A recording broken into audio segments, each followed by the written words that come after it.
কবি লজ্জাবতী বসুর দৃষ্টিতে অনাথ বালক। পথপার্শ্বে ওই অনাথ বালক দাঁড়ায় সংকোচ ভরে, যার কাছে যায় সেই গো ঘৃণায় তারাই সে অনাদরে। ছিল গৃহ, ছিল জননীর স্নেহ, পিতার আশ্রয় কোল, আজ যেন সব মনে হয় হায় শুধু স্বপন কেবল। নয়নে ভাসিছে করুণ রোদন, আননে গভীর দুঃখ, ক্ষুদ্র হৃদিখানি শূন্য করি যেন চলে গেছে সব সুখ। দুটি ম্লান আঁখি ঝলিছে যেন গো, স্নেহ কি পাবো না কোথা, কেহ কি কোমল স্নেহের পরশে ঘুচাবে না মোর ব্যথা।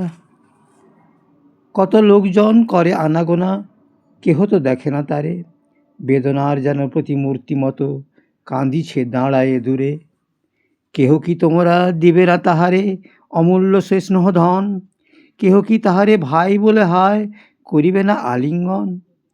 এমনই কি গো সে দূরেতে দাঁড়ায়ে কাঁদিবে স্নেহের লাগি, মুছাতে তাহার বেদনার জল লবে না নিকটে ডাকি।